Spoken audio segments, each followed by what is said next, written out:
Well, hello, friends. Mark Holmes here with my buddy Cowboy Joe Boo, and as always, thank you guys for watching, commenting, and subscribing to the Joe Boo Sports Report. Without you guys, you know this don't work, man. I have literally been running all over the place today, so let's get open for business and let's wake up the football G's up there.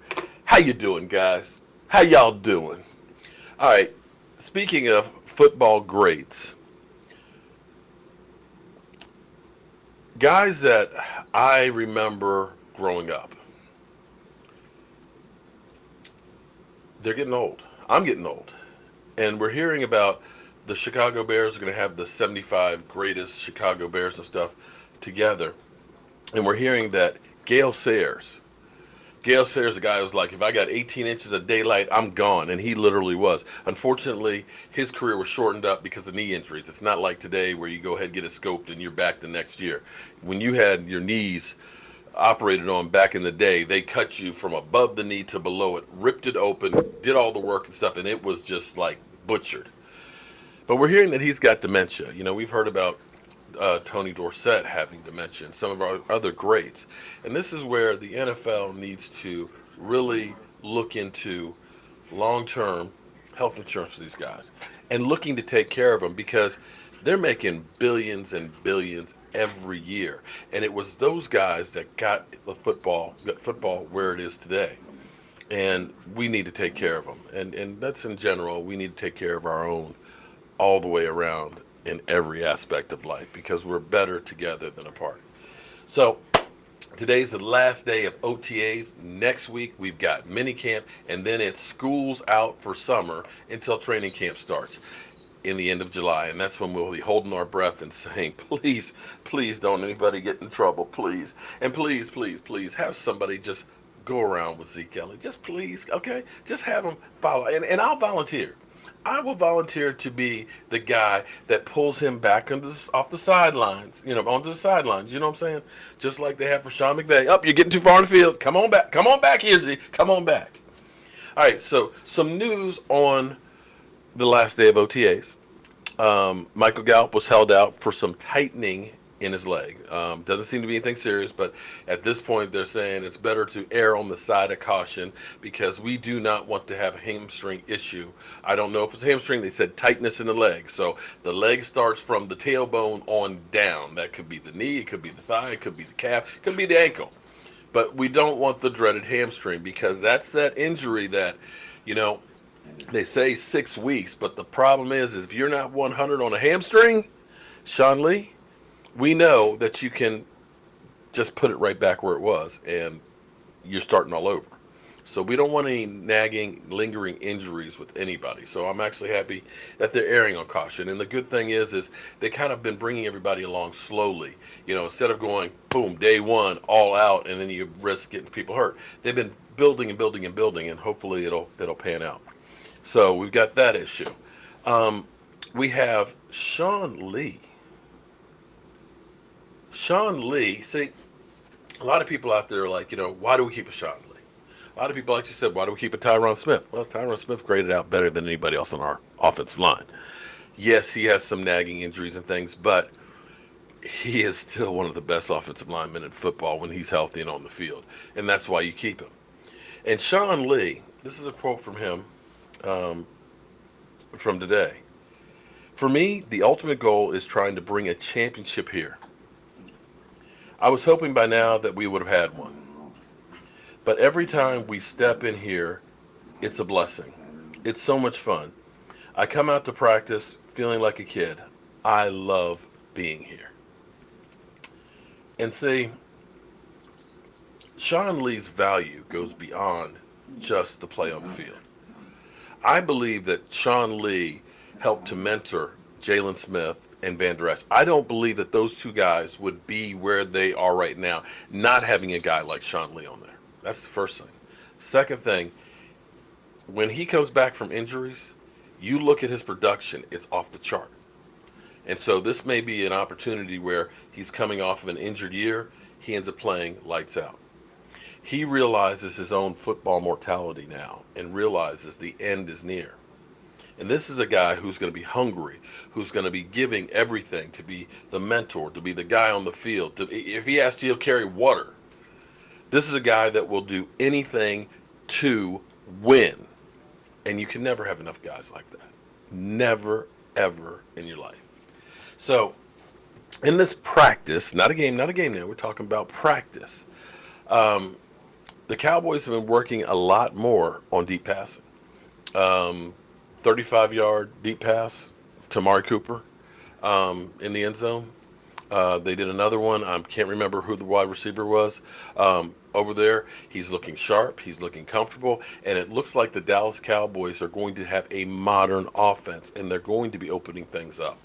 And that, I believe, is going to be a great thing for the team, the capabilities, because every game is different. Every opponent is different. Some teams are great at stopping the run. Some teams suck at covering pass. So you want to take advantage of what the defense has as a weakness. Some weeks, we're just going to run the hell out of the ball.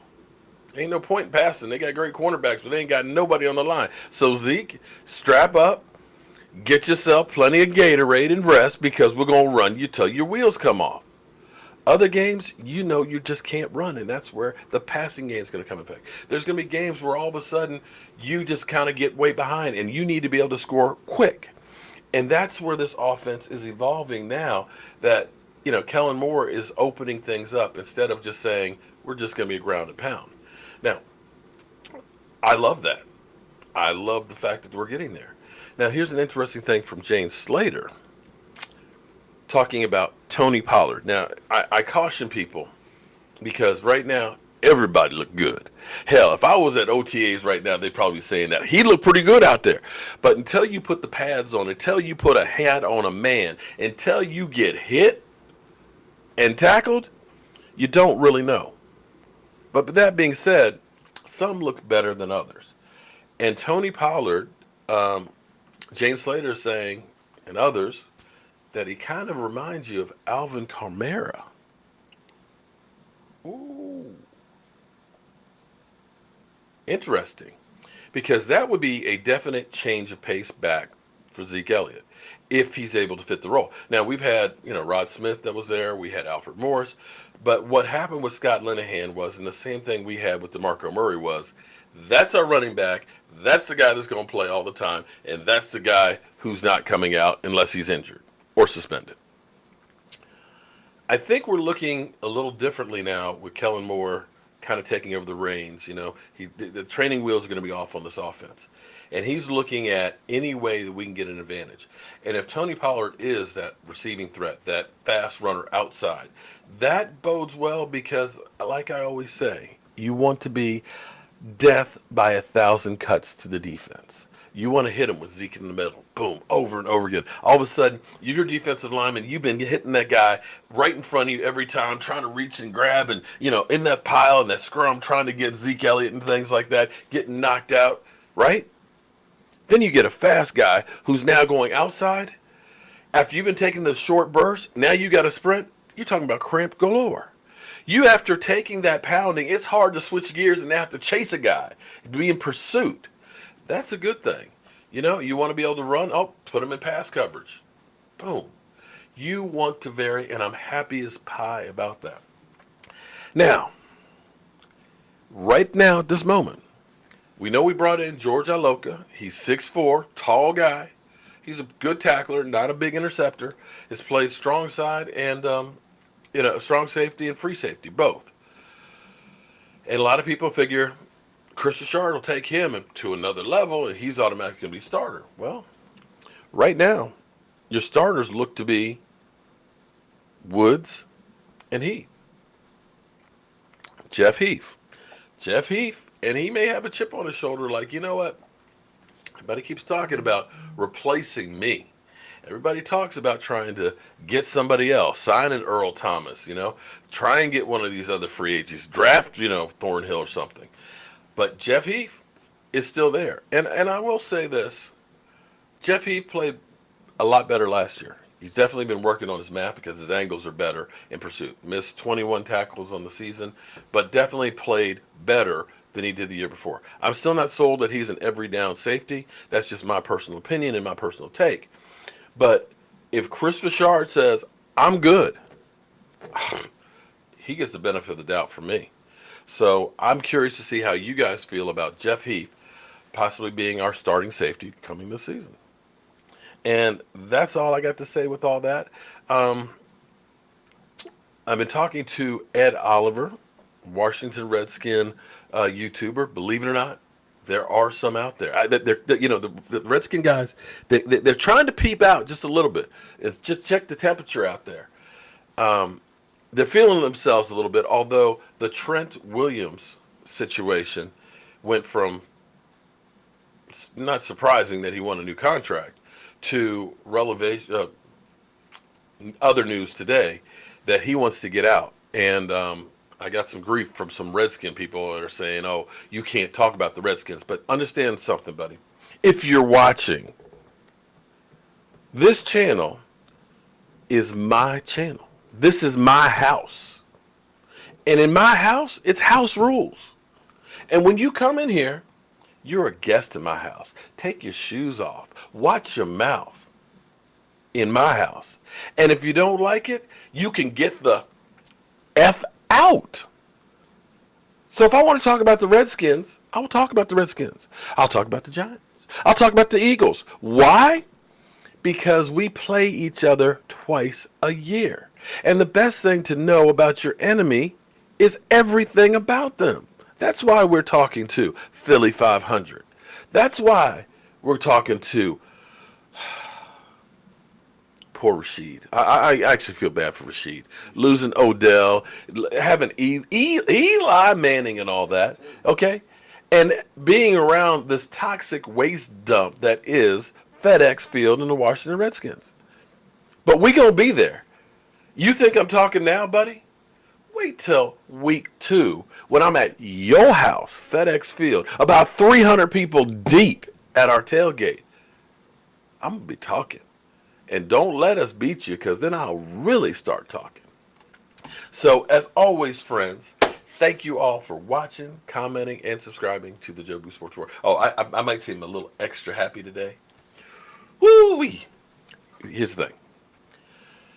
On this 22-day challenge and keto diet is no carbs, no sugar, right? But you have to have cheat days where it kind of resets your system. And we're 10 days in, and tonight, friends, is cheat night. That's right, it's cheat night. So I asked my wife, do you want to go out to dinner?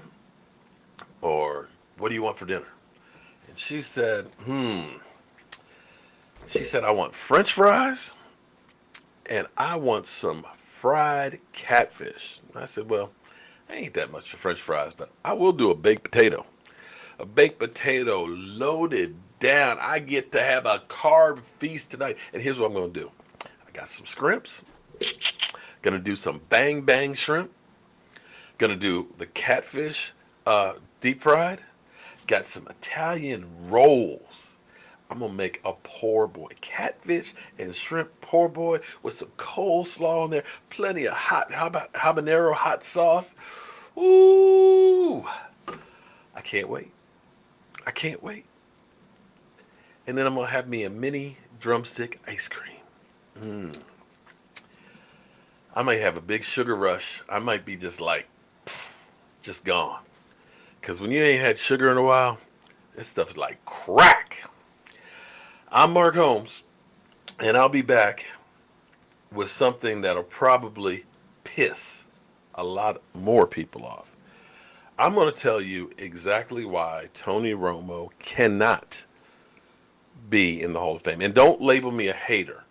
Take your emotions out of it. Let's look at the numbers, let's look at the facts, and look at the people that are there.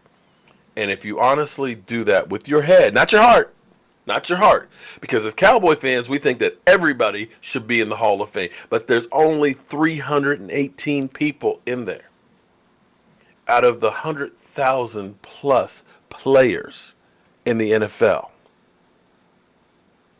But we'll talk about that later. I'll see you guys soon.